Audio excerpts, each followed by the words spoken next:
Los muertos se vengan. Claude Vignon, página 9. Los mejores cuentos de pánico y terror. Antología. Ronaldo Díez La Uni. Una nutrida concurrencia se había reunido en el salón de la señora DM, que durante 6 meses al año reside en la casa de campo que posee en una de las más bellas comarcas allende el Loira. Era el día de Todos los Santos, hacía frío ya y las hojas amarillas, a impulso del cierzo, iban cayendo por las avenidas del jardín. Nadie pensaba ya en los largos paseos bajo las enramadas. Habían concluido las vendimias y los frutos estaban en los graneros. Un alegre fuego chisporroteaba en la gran chimenea, y a su alrededor se apretaban con placer jóvenes y viejos. Y como ya había caído la noche, en los 4 rincones del salón se habían dispuesto mesas de juego, cada una con su lámpara velada por una pantalla verde. Pero el Boston y el Whist apenas divierten más que a los abuelos, y el propio Misty tiene un poder limitado sobre los espíritus jóvenes. Cerca del fuego se apiñaba, pues, un grupo de gente aburrida o taciturna a quien la dueña de la casa debía tratar de distraer. Por desgracia, basta muchas veces que se busque una idea para no encontrarla. Estaba, pues, muy apurada, cuando su compañero de juego, adivinando su perplejidad, exclamó: «Somos unos egoístas muy grandes, los viejos, con nuestras cartas. Los jóvenes se aburren». Y desde aquí veo a mi joven amiga Paulina, contemplando la mesa de Boston con una cara que dice bastante a las claras lo poco que le interesan las jugadas.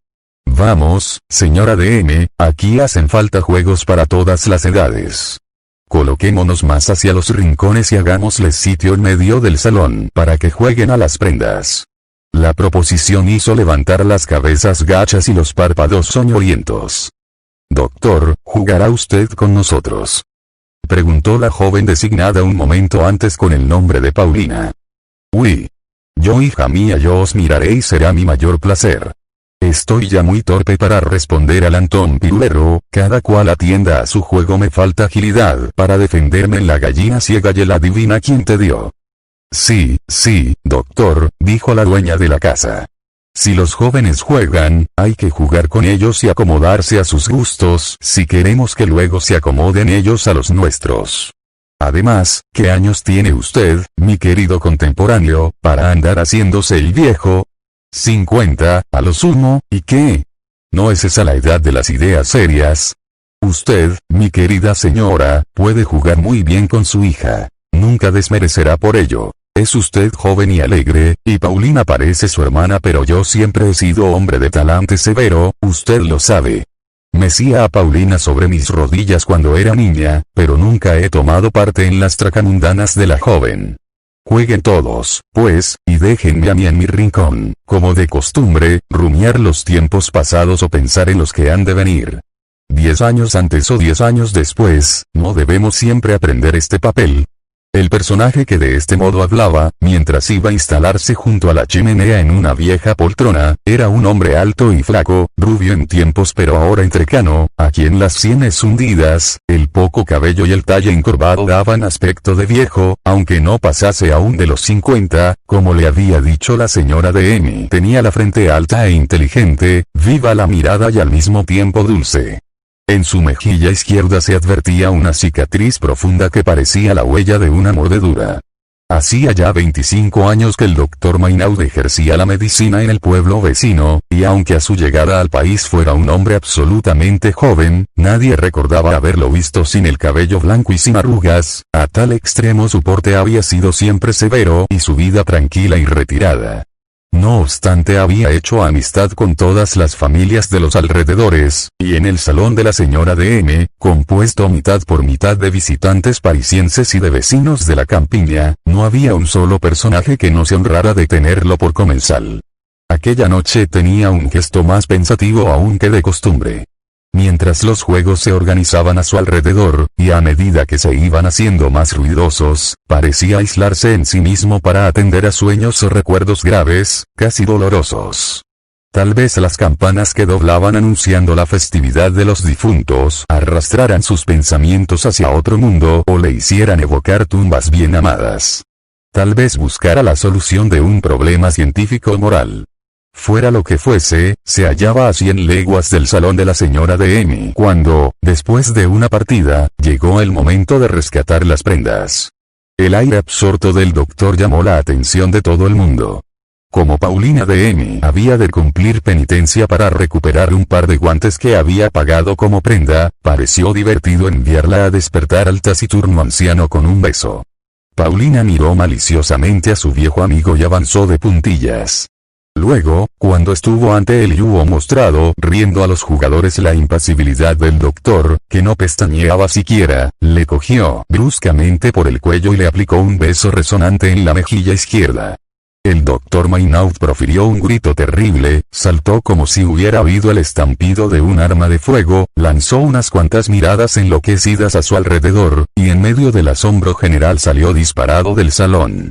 La señora de M. corrió en persecución del desdichado doctor, llamó a sus criados y ordenó que salieran en su busca, que lo llevaran a su cuarto, que le dispensasen todos los auxilios posibles, que se informaran de dónde provenía aquel súbito ataque.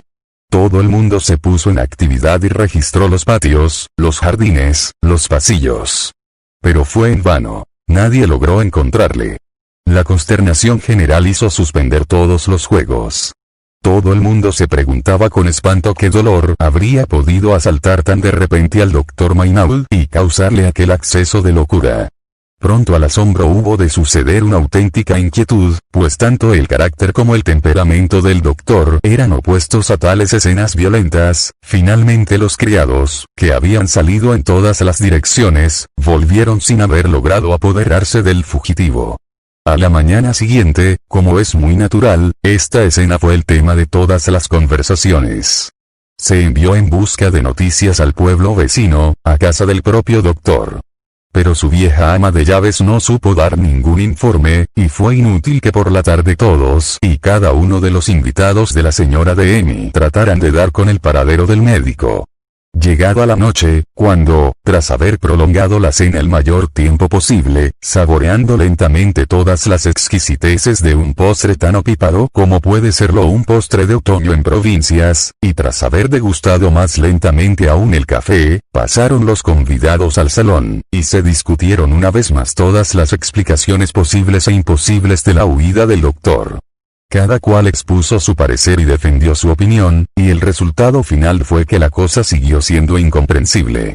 La conversación decayó por fin falta de sustento. Todo el mundo fue poniéndose triste porque llovía, porque hacía frío, porque era el día de difuntos y nadie tenía ya nada que decir. En fin, porque tampoco sabía nadie a qué dedicarse para pasar el tiempo. Los viejos empezaban a quedarse dormidos en su poltrona y los jóvenes a contar el número exacto de tablas del entarimado. Por centésima vez, los asiduos del salón de la señora de M. entablaban ímpetu largas conversaciones con los mofletudos amorcillos de encima de las puertas, siguiendo los episodios de la eterna cacería que se desarrollaba en la tapicería de las paredes. Qué bienvenida hubiera sido aquella noche, la melusina, que hubiera hecho por fin saltar al ciervo, ladrar a los perros y correr a los cazadores. Que no se habría dado por ver romperse los columpios de flores bajo el peso de los amorcillos gozosos y gordinflones. Sobre las 10, cuando todos pensaban ya en escabullirse discretamente del salón camino de sus respectivas alcobas, se abrió la puerta y apareció el doctor. Era sin duda alguna el mismo hombre de la víspera, y sin embargo todos los presentes titubearon un instante antes de reconocerle. 10 años de sufrimiento no le hubieran cambiado más que aquellas 24 horas. Su frente se había poblado de nuevas arrugas, los ojos se le habían hundido en las órbitas y su cabello, de gris que era, se había vuelto blanco. «Tengo que pedirle excusas, mi excelente amiga», dijo con voz aún trémula de emoción, avanzando hacia la señora de M. «Y tengo que pedírselas sobre todo a nuestra querida Paulina, por la desagradable escena que hice a trueque de su afectuosa caricia infantil. Les habré parecido a ustedes loco, sin duda, y tal vez lo esté. Pero habrán adivinado en mis gritos un horrible dolor, ¿no es cierto? Doctor, aquí todos somos amigos suyos, incapaces de sentir otra cosa que una pena sincera a la vista de sus sufrimientos. Ignoraban que estuviese sujeto a semejantes accesos. Tranquilícese, querida amiga, prosiguió el doctor Maynaud esforzándose por sonreír. Es la primera vez y sin duda también la última pues, añadió, ya ve por mi rostro, mi querida Paulina, que un segundo beso como el de anoche no dejaría más que un cadáver. Doctor. Por el amor de Dios, ¿qué tiene usted? Exclamó la joven, asustada de las miradas del médico más aún que de sus palabras. Le debo la explicación de esa extraña escena, mi querida niña, así como a su madre y a todos nuestros amigos. Es usted muy buena interesándose tan vivamente por la salud de un pobre viejo que el año que viene, por estas fechas, sin duda no la entristecerá ya con su presencia, amigo mío.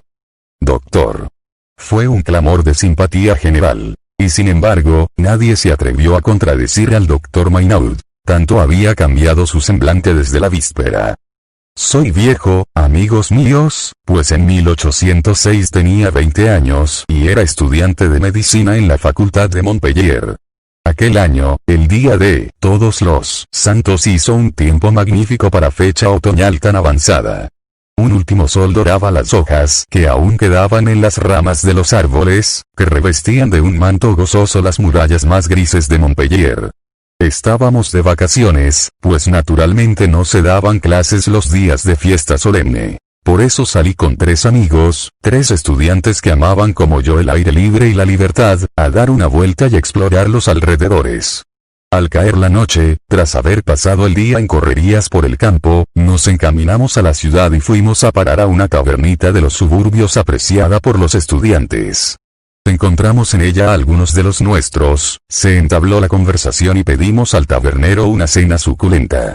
El vino era bueno, los licores exquisitos. Nos enzarzamos en una de esas animadas charlas que el ingenio sostiene, fustiga la polémica y arrojan la mente sobreexcitada en un mundo de ideas un poco incoherentes, porque uno tras otro se han rozado todos los temas, se ha profundizado en todas las cuestiones y sostenido todas las tesis.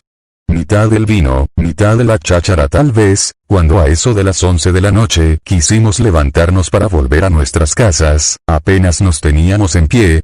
Unos estaban borrachos y otros bastante achispados. Los borrachos se quedaron en la taberna tumbados en los bancos o debajo de la mesa. Y los que solo estaban calamocanos, y yo era uno de estos, se afianzaron mal que bien sobre sus piernas, y volvieron en grupo a Montpellier. Al principio, hicimos el camino juntos, y la conversación continuó ininterrumpida. Pero de trecho en trecho comenzaron las defecciones. Algunos reconocieron el camino y volvieron a sus casas. Otros se quedaron atrás, apoyándose en los muros y preguntando a los viandantes rezagados. Yo no era ni de los que entre las brumas de la embriaguez conservaban la razón bastante lúcida para comportarse normalmente, ni de los que la habían perdido por completo. Pronto me vi solo en medio de la ciudad, y bastante inseguro del camino que debía seguir. Al principio me limité a caminar sin rumbo fijo. La noche estaba serena y tenía en la cabeza como un molino. Pero poco a poco la turbulencia de mis pensamientos se calmó y traté de reconocer las calles y las plazas. No era fácil, pues la luna no había salido todavía, y la ciudad de Montpellier no abrigaba entonces la menor sospecha de que un día estaría iluminada por el gas. Solo ante la alcaldía, la prefectura y las escuelas lucían algunos míseros faroles. Marchaba yo, pues, a tientas, esforzándome por penetrar las tinieblas de la embriaguez al par que las de la noche. Por último creí reconocer un barrio que de ordinario frecuentaba. Me orienté y, fluctuando mi mente entre la vigilia y el ensueño, entré por una callejuela tortuosa que solía recorrer a menudo. Maquinalmente tanteé todas las puertas de esta calle, pues me parecía que iba por fin a encontrar la mía y descubrir la cerradura en que podría introducir mi llave maestra. Y cuanto más buscaba, cuantas más veces cruzaba la calle de derecha a izquierda, más arraigaba en mi mente la idea de que me hallaba en las inmediaciones de mi casa.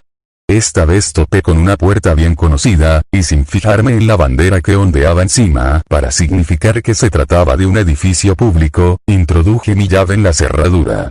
Giré con dificultad la llave maestra al principio, mas con ayuda de unas cuantas sacudidas, la puerta terminó por abrirse. Entré, avanzando como los ciegos con las manos extendidas, y di algunos pasos en diversos sentidos para encontrar la escalera. Al cabo de un instante, sentí una puerta interior que cedía bajo la simple presión de mi mano. La empujé y, apenas la hube franqueado, volvió a cerrarse pesadamente golpeando contra la pared. Mi primer movimiento fue el de mirar a mi alrededor, pero la oscuridad me impedía distinguir nada. Notaba únicamente que no estaba en mi habitación.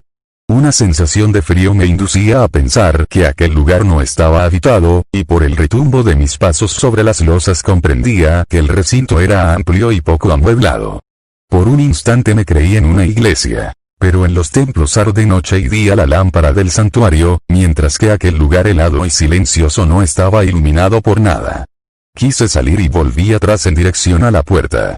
Pero, bien porque la embriaguez hiciera todavía inseguros mis pasos, bien porque la puerta no tuviera por la parte de dentro apariencias sensibles, el caso es que no pude encontrarla. Entonces quise saber definitivamente en qué lugar me había extraviado, y como, a través de la sombra, distinguí al otro lado de la sala una gran vidriera cubierta por una cortina, avancé hacia aquella parte para tener un poco de claridad. No había dado 10 pasos cuando tropecé violentamente con la esquina de un mueble o de una cornisa. Me desvié un poco y proseguí mi camino con más precauciones, pero no tardé en verme detenido por un segundo choque. Extendí las manos y sentí un contacto de mármol. Luego, a un segundo movimiento que hice, otro frío más intenso, más penetrante, más repulsivo a mi carne, me heló la sangre en las venas. Porque aquel frío, un estudiante de medicina y cirugía, como yo lo era entonces, no podía dejar de reconocerlo. Era el frío de la muerte. De pronto los vapores de la embriaguez se disiparon y recobré toda la lucidez de mi mente.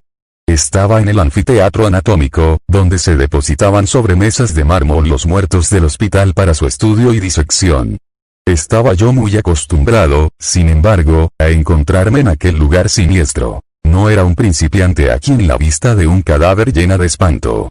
Pero la sorpresa, la oscuridad, la época del año, tal vez, pues oía tocar las campanas a muerto, todo contribuyó a infundirme un sentimiento de invencible terror.